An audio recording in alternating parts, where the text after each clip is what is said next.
And now we are recording.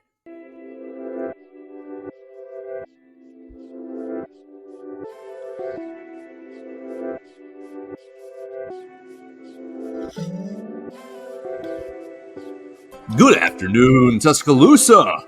Good afternoon, Tuscaloosa and Internet World. Welcome in. This is the Thursday edition of the Joe Gaither Show right here on BamaCentral and BamaCentral.com. You're watching us on YouTube. You're watching us on Facebook and Twitter.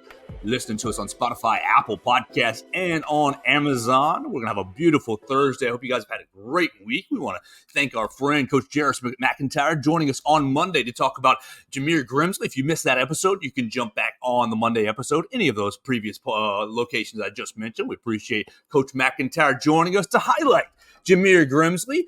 Of course, we want to encourage you to jump in and listen to all our Bama Central podcasts. Our friends Blue Collar Unplugged with Jacob Pickle, Matthew Gibson, and Blake Byler. My man Blake Byler dropping a great piece on Jaron Stevenson right there on BamaCentral.com. You want to get to know Alabama's newest early enrollee basketball player. You can do that right now right there on BamaCentral.com. And of course, all things Bama with Katie Wyndham and Blake Byler. Make sure you subscribe to both those podcasts as they're doing great work, bringing you everything that you need to know about the Alabama Crimson Tide. So what are we going to do? What are we going to do today? We're going to have a lot of fun. I want to talk about three or four different issues, 3 or 4 different subjects, and we encourage you to jump in on the comments. You can leave your comments, questions, queries, or complaints right there on the Facebook at Joe Gaither 6 or Instagram or Twitter at Joe Gaither 6 right there. So we encourage all the participation. Share the show, tell a friend about the show, subscribe, rate, review, all that good stuff. All right, so let's get into it. I want to talk about yesterday's commitment, Alabama losing out on Demarcus Riddick, 5-star edge rusher from Clanton, Alabama, right there, Chilton County High School. My man Wyatt Fulton and myself making it down to Chilton County. Enjoyed the peach ice cream from the Peach Park. Did not enjoy the decision, but we'll get into that as well. I want to talk about PJ Fleck. PJ Fleck, the subject of the newest hit piece, the Big Ten coaches. Oh my gosh, the Big Ten cannot stay out of their way. How do you feel about anonymous players, anonymous sources coming out and begrudgingly talking about culture issues? We'll talk about Front Office Sports, their recent post. You can read about it yesterday. Their post, Front Office Sports, basically putting out a hit piece on PJ Fleck. And I'll get into kind of why I think that's a huge problem. Then, we're going to wrap it up. We've got a big weekend ahead of us with Alabama recruiting Crimson Tide Cookout. Will we get Edric Hill on board? Can we get KJ Bolden from Buford High School on board? So it's going to be a very big recruiting weekend for Alabama. The final recruiting weekend before Alabama fall camp opens. Yes, 7 days from today, we will be in front of Nick Saban, asking him all things quarterback related, and he's going to tell us absolutely nothing. But in 7 days, camp starts. And so we are right on the precipice of the 2023 season. So let's get right into it. Let's start with Demarcus Riddick. That sounds like a good place to start because that's the most Alabama connection. So there we go. Obviously, yesterday, you get some bad news. Demarcus Riddick flips his commitment from Georgia to Auburn. You can check out his commitment right there on the Bama Central YouTube page under the Joe Gaither Show playlist. We appreciate Clanton and Chilton County High School hosting us yesterday. A huge contingent of media watching his decision. I think he did a pretty good job keeping it close to the vest. Up until about 24 hours ahead of time, I was thinking that he was going to flip to Alabama, and right about 24 hours ahead of time, he announced, the whispers, the rumors, the great recruiting analyst Steve Wilfong, Andrew Bone, Joseph Hastings, all the guys who are really following the recruiting game kind of flipped their decision and flipped their prediction to Auburn. So we walked into Chilton County High School kind of feeling like it may not go Alabama's way. But it was interesting. It was very interesting. Demarcus Riddick, he obviously did the whole, it was his mother's birthday, so I'm going to give you a present. Mother, pull out your present. It's an Auburn Tigers shirt, yada, yada. Cute. We love it. Good for you. But he said some interesting things about Alabama. And then he said some interesting things about Georgia.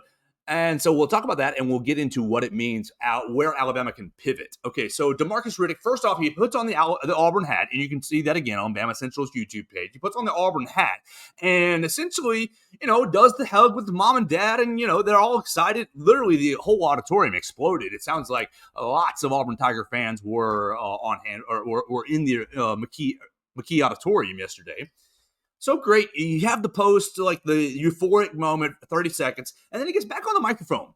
He gets back on the microphone and says, yeah, I could have picked Alabama. And you guys know I almost picked Alabama. I would have picked Alabama, but it didn't feel like home. It didn't feel like the right fit. Auburn felt like home. And so he says he makes the right decision for himself. And, of course, we want all these recruits to make the best decisions for themselves. Alabama's not for everybody. Georgia's not for everybody. And Demarcus Riddick seemingly acknowledging that fact yesterday by saying, I could go to Georgia. He was committed last November. I could go to Georgia. Alabama wanted me, but I just want to go have fun in college. What? I mean, great. Everybody wants to have fun in college. I had fun in college. You probably had some fun in college. Everybody wants to have fun in college. You get away from mom and dad, and you find out who you are. You kind of get into some experiences, this, that, or the other. But is winning not fun? Demarcus Riddick is getting a quick path to the NFL, direct path to millions of dollars. Not fun. Is the Malmore Center? Do they need to upgrade the Malmore Athletic Center? No. It's just a strange excuse. Oh, I just want to have fun. I don't really care. Hugh Freeze made me feel like family. Hugh Freeze made me feel like family, and I just want to go to Auburn and help them rebuild something, and I want to have fun and enjoy my college time. Well, I think Kirby Smart and I think Nick Saban probably heard that yesterday and thought, well, good. Glad you picked Auburn because, we have fun in different ways in Tuscaloosa and in Athens. Our fun is in the work. Our fun is in the process. Our fun is in the winning. And so, Demarcus, I'm sure you're going to be a great player, and you are going to make the Auburn Tigers very good. You're the first 5-star recruit that Hugh Freeze has brought in since he has taken the job, last spring. So it's a big recruiting win for Auburn. You look on Auburn social media and you see the Auburn Tigers basically having an entire team meeting at 4 o'clock yesterday. Hugh Freeze live streaming the commitment. What would Auburn have done? What would Auburn have done if he whipped out and said, I'm going to Alabama? Very odd for Hugh Freeze. Now, obviously, have insider information. You know that they're going to pick Auburn. He opens up, he cuts the cake, and it's orange and blue, that sort of thing. So, obviously, the decision was made before yesterday. You got to set up the cake order. You got to set up all the decorations, this, that, or the other. So, Hugh Freeze knew that he was going to get Demarcus Riddick. But it's just very strange. I think, Coach Saban, obviously the master of recruiting, Kirby Smart, right there on his heels. But we're not going to have a team meeting. We're not going to have a team meeting. Hey, guys, let's get all 85 guys together and watch this high schooler commit, whether he's going to come to Alabama, Georgia, Auburn, wherever the case may be. No. Nick Saban and Kirby Smart know that the program is much, much bigger than just one player. So while Hugh Freeze did celebrate yesterday and the Auburn Tigers football team exploded after he put on the hat, Demarcus Riddick, I hope the situation works out well for you. I hope that you end up having your fun, enjoying your time over in West Georgia. But I don't know that Alabama's too worried. I don't know that Alabama is missing too much now that Demarcus Riddick is off the board. I think that what you're going to see is a huge, huge push for Mr. Edric Hill. Edric Hill right there out of Buford High School. Edric Houston out of Buford High School. Right there, 5-star player. He's right there mixing it up with Alabama, Ohio State, and Georgia. Edric Houston, can you get him to the Crimson Tide Cookout this weekend? Essentially, all reports are that he is planning on coming to Crimson Tide Cookout this weekend. But, every big college is having their final recruiting weekend of the year. Ohio State wants him on campus. Georgia wants him on campus. And he is really that last 5-star defensive lineman edge rusher. If you pull in Edric Houston and you pair him up with Sterling Dixon, who's already committed to Alabama, then I think you pretty much nailed an edge class. Sorry, Demarcus Riddick. I know that you're a highly thought of player. I don't know if you're hungry enough for this level, my man. I don't want to insinuate anything about the Chilton County Tigers, but y'all were 4-6 last year. Surely any team that has a 5-star prospect should be having a winning season. I understand the challenges of Clanton, Alabama, very small town, very few resources. But if you've got a 5-star prospect on your team, you got to at least go 500.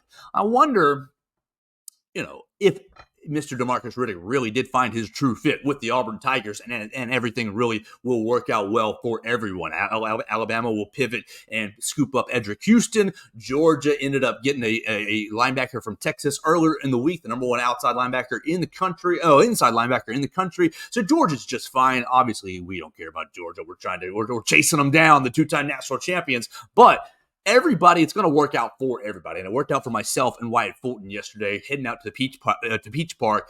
Had some homemade peach ice cream from Chilton County. It was beautiful. Thank you so much for putting us on yesterday. Appreciate everybody watching us on BamaCentral.com. Now, interesting little tidbit. There was several layers of fallout from Demarcus Riddick's commitment. Obviously, we just hit the Alabama pivot to Edric Houston, but a little cause for concern for the Alabama Crimson Tide. You see our man Perry Thompson go on to social media. Golly, you got Perry Thompson on flip watch every single second. Perry Thompson going on social media and essentially giving Demarcus Riddick the thumbs up, giving Demarcus Riddick the high five, the smiley face, whatever the emoji was. But it was a post on his Instagram. You guys need to be following Perry Thompson on his Instagram for all of his kind of tidbits. Now I wonder.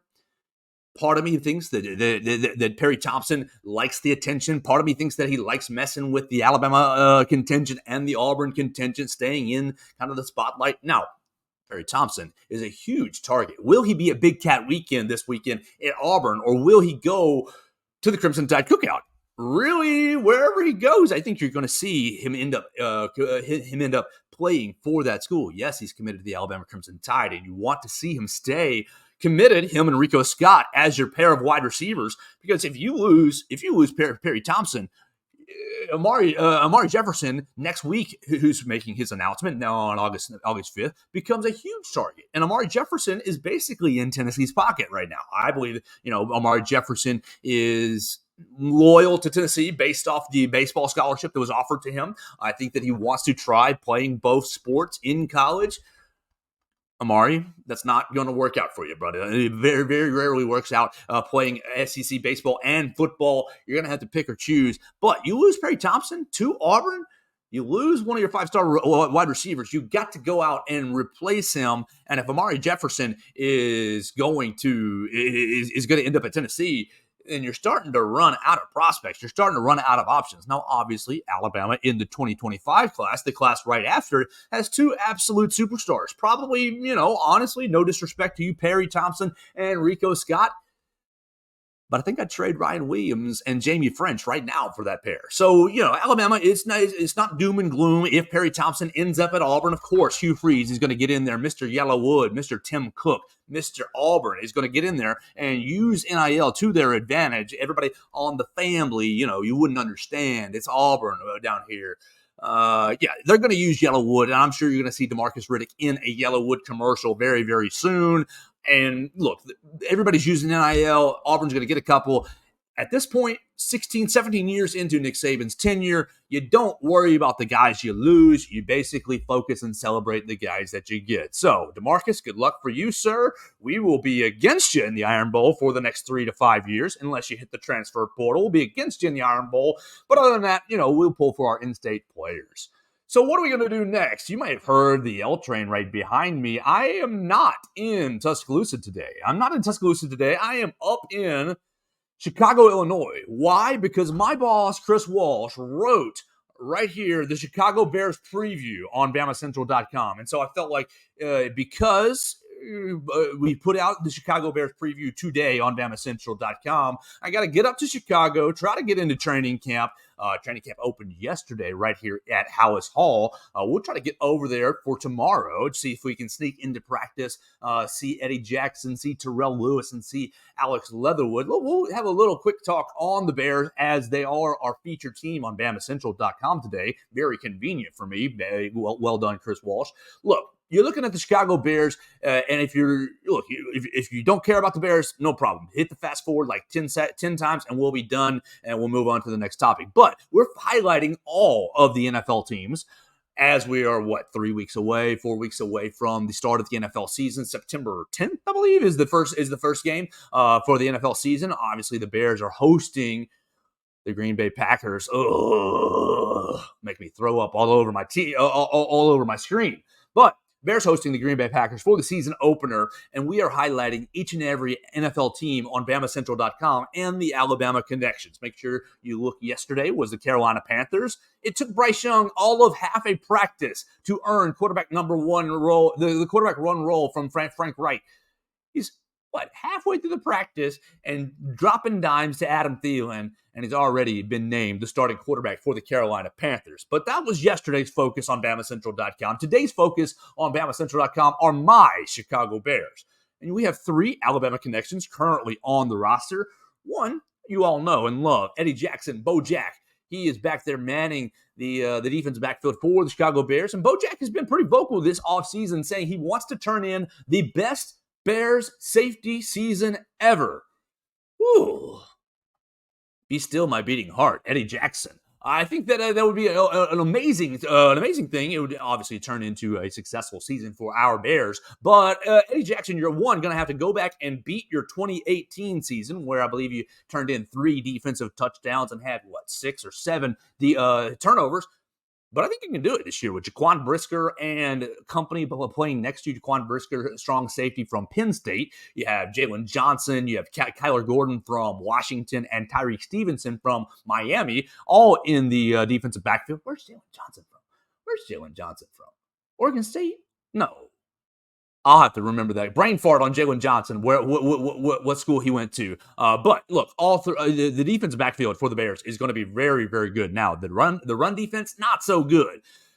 Where you got some questions, where you have some issues, are the other 2 connections, the other 2 Alabama connections, Alex Leatherwood and Terrell Lewis. Alex Leatherwood, you all know, first-round draft pick for the Las Vegas Raiders, and Terrell Lewis was, a 4th-round draft pick? 4th or 5th-round draft pick by the Los Angeles Rams. Both guys are basically discarded from their original teams, and they're trying to make the roster. They're trying to hang on in the NFL. Alex Leatherwood, the offensive line has been vastly retooled here in Chicago, and you can basically be the 6th or 7th guy if you wanted to do that. If you have improved this offseason, if you've improved your strength, improved your agility a little bit, if you've understood the system, if you get bleeping nasty.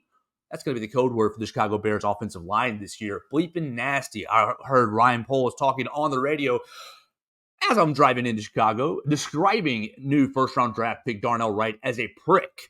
And he said all offensive linemen have to be that way. So Alex Leatherwood, take that adjective and implement it into your game over training camp. And look, I would love it if 3 Alabama players ended up on the active 53-man roster. I think it's going to be a huge challenge, though, for Alex Leatherwood to make the roster. Now, the other side, defensively, Terrell Lewis. Look, Terrell Lewis is everything you ever wanted out of an edge rusher on paper. You look at him, he's 6'4". His arms are longer than, are incredible. His arms hang down to his ankles. He's got length. He's got every bit of physical tools that you would want from an outside linebacker, from an edge rusher. Terrell Lewis just hasn't really put it together. And you guys know this and remember this from his days at Alabama. Obviously having a huge game against Tennessee in his final year, 3 sacks in that game. Terrell Lewis basically was able to flip the switch on and off at his will. And Terrell Lewis, it's going to be up to you to flip your switch on and keep it on at Chicago Bears training camp. As the roster, look, edge rusher, our Bears are terrible at edge rusher. It's wide open for you. You could just have a good 2 weeks of practice and make the roster because the defensive line and the edge rushers for our Bears are terrible. So Terrell Lewis, look, a wide open room, a wide open floor, wide open space for you to make the roster and make an impact in Chicago. Have a resurgence, make yourself some money. Look, you should be in the league, Terrell Lewis, for 10 years, cashing checks, rushing the passer, because you have all the tools to be able to do it. Keep your motor running, my man, and impress for my Chicago Bears. I will keep our program rolling. We'll keep our program rolling with a little bit of PJ Fleck. PJ Fleck, you guys know and love him, or you hate him, row the boat from the Minnesota coach, is now reported on, you can read it on frontofficesports.com. Frontofficesports.com, the headline of the article, former players and staff reveal troubling allegations of toxic culture under PJ Fleck. And look, you go back 3 weeks ago to the Northwestern case, and you're starting to see a bit of a trend, a bit of a problem, a bit of an issue with anonymous sources. Now, look, the Northwestern case, I think, was well proven. I think the Northwestern allegations and incidents were heinous. Honestly, you can initiate new players into your team without sexually degrading them. That's probably the nicest way for me to put it. And you guys can read about all the Northwestern allegations that are publicized from the Northwestern student newspaper. Good on them. Great student journalists. But oppositely, it feels like front office sports. It feels like front office sports and AJ Perez are trying to capitalize on a bit of a moment, on a bit of a gotcha moment. And PJ Fleck is his target. Now, PJ Fleck has been at Minnesota for 6 seasons, and you all know him from his time at Western Michigan, and he moves to Minnesota. He's had a couple successful seasons, but Minnesota, it's not some football power. PJ Fleck obviously really took the college football by storm with the row the boat mantra and, really taking the paddle out there. I'm sorry. You read through this front office sports article and it's very loose. It's very loose and it's very it's not the gotcha that I think that the front office sports people think that it is. First off, PJ Fleck is condemned in this article because it's people say, oh, he's running a cult. Oh, he's trying to brainwash some of his players. And some of the complaints become he didn't want players to be individuals. He wanted to sacrifice them to think about the team, And I'm sorry, I'm reading this report, and I'm thinking back to my high school days. Remember, average Andy athlete over here, not superstar, not a college athlete ever, but I appreciate my high school football coach for being kind of a hard ass, really. And I think it's part of my development now. And so, look, you got PJ Fleck essentially saying, oh, give up yourself to the team, be team first, be team oriented, forget about your own needs. Okay, let's see. Here's the quote. He was making us say, forget about yourself as an individual. I was baffled because it's not anything logical. If you forget about yourself, then who are you? Okay, you have two different schools of thought here. First, look, everybody, you need to be true to yourself. Absolutely, you do. And you hope that you're true to yourself in your own personal lives, at your work, wherever you are. But if you're a part of a team, if you're part of a football team, if you're part of an athletic team, there becomes a little bit of a willingness to sacrifice yourself for the greater good of the team. Now, if you want to be an individual, go play tennis. If you want to be an individual, wrestle. If you want to be an individual, what are the other great individual sports? You can go to be in track and field and sprint around the track all by yourself. That's great. You can play golf all by yourself. No teams there. But if you choose to play a team sport, and it is a choice, you don't have to play football. No one has to play basketball or baseball or hockey or any of those sports. You don't have to participate in team sports. But if you're going to participate at the college level on a college scholarship, then you have to, give it up a little bit for the entirety of the team. PJ Fleck, the coach, has 85 scholarship players, 125 players on his roster. That's what? 25 and 15 is 40 walk-ons to maintain and look after. You've got to die a little bit to yourself. Now, of course, you have to maintain your individuality a little bit here and there. And of course, if things are crossing the line, you want to speak up for that. But if you're trying to give it up for the team, we're all going to run an extra 200, we're all going to run extra sprints together. It's just basic team sports. It's unbelievable. Now, you've got a couple issues in this article that do seem questionable. You're reading about a Fleck bank where PJ Fleck was basically giving credit to players who are doing community service, who are making plays, who are making good grades, who are participating in the church services, who are being active in the community. And it seems like if you were doing these positive things, you got a little bit of a pass on some negative things. There's talk of drug tests that were overlooked, positive drug tests that were overlooked because of credit in the Fleck bank. So, I don't know. It sounds like PJ Fleck is just trying to balance, okay, I want to encourage guys to do really good stuff and on and off the field and be good people.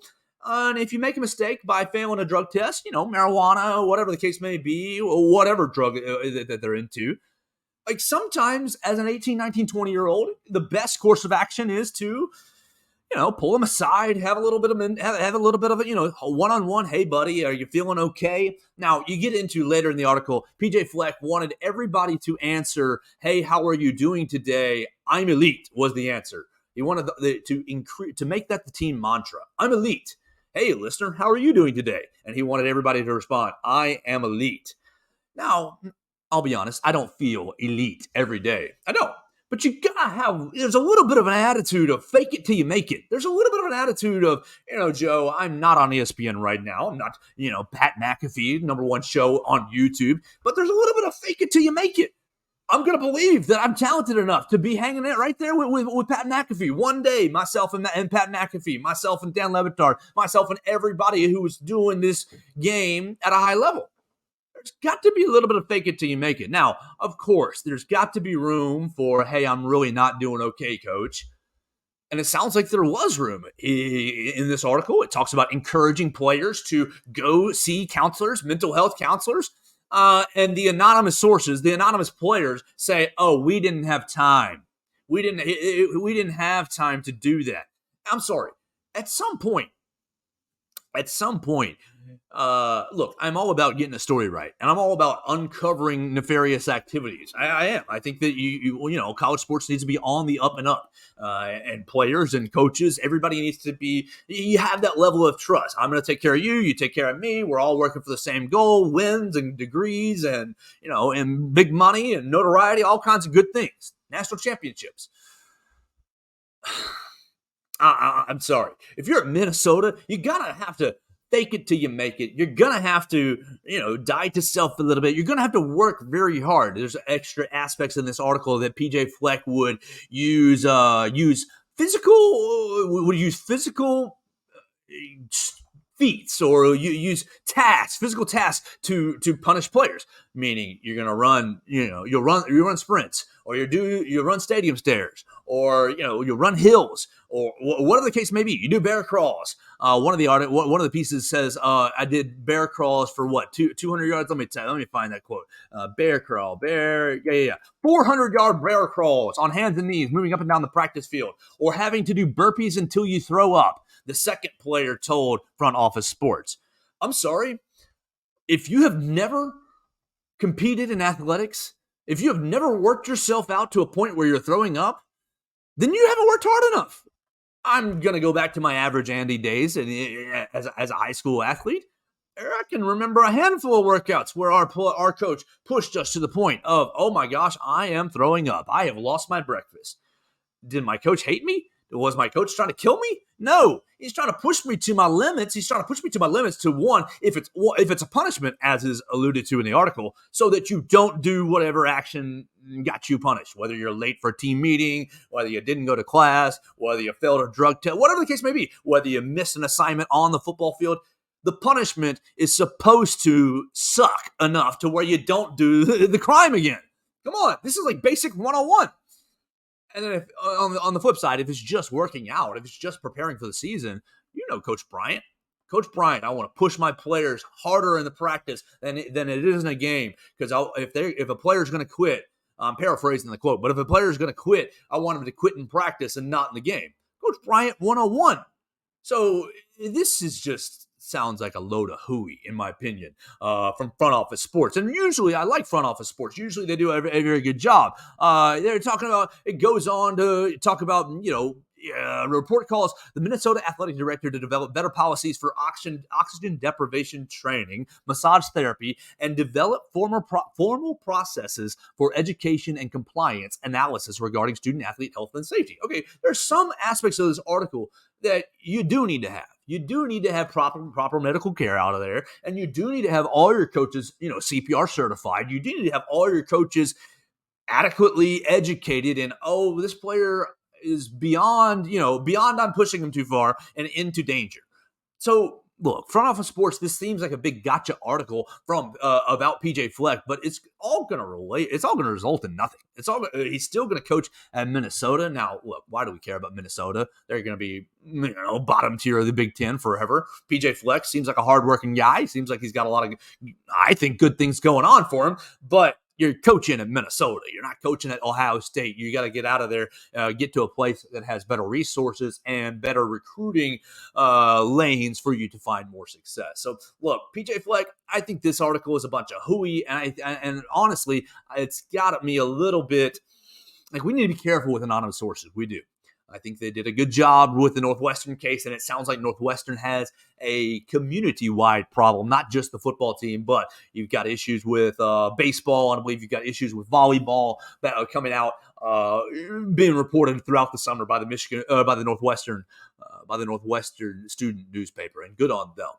All right, so where are we at for the rest of our day? We're at right at 30 minutes, and we need to kind of round this bad boy out because I'm going to get to see Chicago just a little bit. We're going to try to get to Bears camp tomorrow, see if we can't see Eddie Jackson, Terrell Lewis, and Alex Leatherwood. I encourage you guys all to follow us at BamaCentral. You can follow me at Joe Gaither6. You can find us on Facebook, Twitter, Instagram. You can find us on Apple Podcasts, Spotify, and Amazon. All right, let's finish this up with just quick NFL notes because we did have NFL training camp open yesterday across the league. One, got to give a huge shout out to John Mechie. John Mechie returning from his leukemia battle opens up training camp with the Houston Texans. And John Mechie, you're probably going to be the wide receiver one for Houston. And good God, the CJ Stroud needs you. So just on a personal note, on a human level, celebrating a guy getting past a leukemia diagnosis. Obviously, you get the best medical care in the NFL. You do. But you still got to get out and beat the disease, and you still got to get out and handle all the medications and all the treatments. And good on you, John Mechie, for doing that. We look forward to seeing you with the Houston Texans and seeing what you can do. You're going to be wide receiver one. I think you're looking like a sneaky fantasy football play. People are going to forget about John Mechie when they're in their redraft leagues. So you're going to get into that 7th, 8th round. You're going to be thinking about, who do I want for upside? Who can I go after that might help me win a league late in the year? John Mechie is going to be that guy because I think he's going to be wide receiver one for the Houston Texans. And, after he gets some rhythm with CJ Stroud, you get that 7th, 8th game under their belt, I think he's going to be putting up some pretty nice fantasy football numbers. Speaking of fantasy football, let's talk about Calvin Ridley. Calvin Ridley back on the practice field after serving a 1-year suspension. 1-year suspension. You all remember he placed a bet on NFL games and was suspended for 1 year.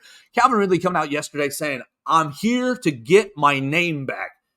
And I'm sorry, you see those you see these clips in practice from yesterday. He's flying all over the place. He's making one-handed grabs. He's jumping over defensive backs. Look, you want to win your leagues this year, Calvin Ridley might be that guy. Probably going to be, it might be a top 10 wide receiver play throughout the year. And great to see Calvin Ridley. Obviously, Atlanta kicked him to the curb after the 1-year suspension. They traded him for like a bag of peanuts. Jacksonville becomes the recipient and really the benefactor. Trevor Lawrence and his beautiful hair are going to be lighting it up with Calvin Ridley this season. 2 more notes on the NFL as we kind of round out our program today.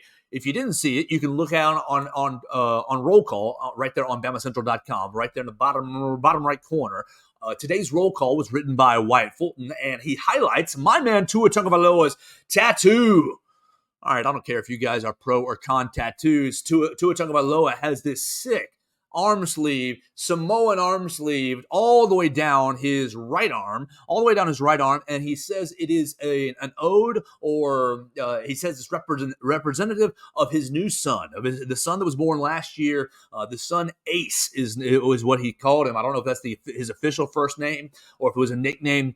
But he said he sat there 3 days, 3 days and 4 sessions it took to complete the arm sleeve. Tua Tagovailoa really rocking. Looks like, honestly, you look like The Rock. You look like Roman Reigns. You look like really leaning into your Samoan culture, and I love it. It looks great on you, and I hope that you have a great season this year. Tua Tagovailoa rocking a brand new tattoo yesterday, showing it off in front of everybody at Dolphins camp, and saying that it is for his son, his new son, now 1 year old.